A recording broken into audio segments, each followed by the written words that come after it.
şok şok. Kıynavani halkı alem anlasın şok şok.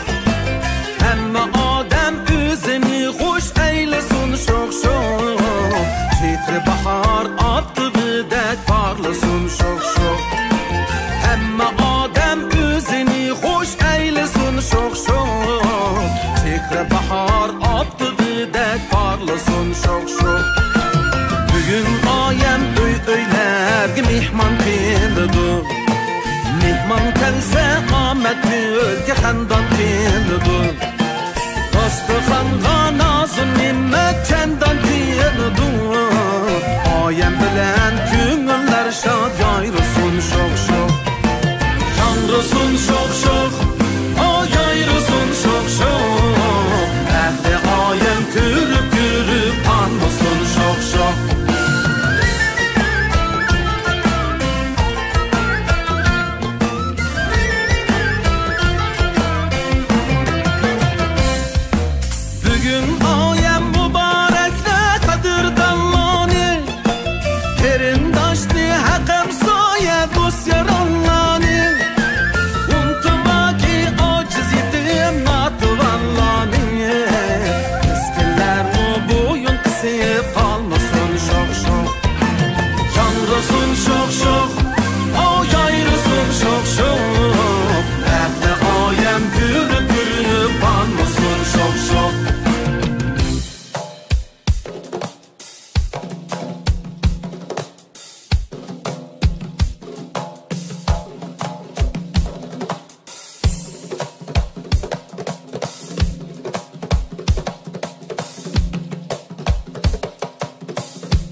Rahmet.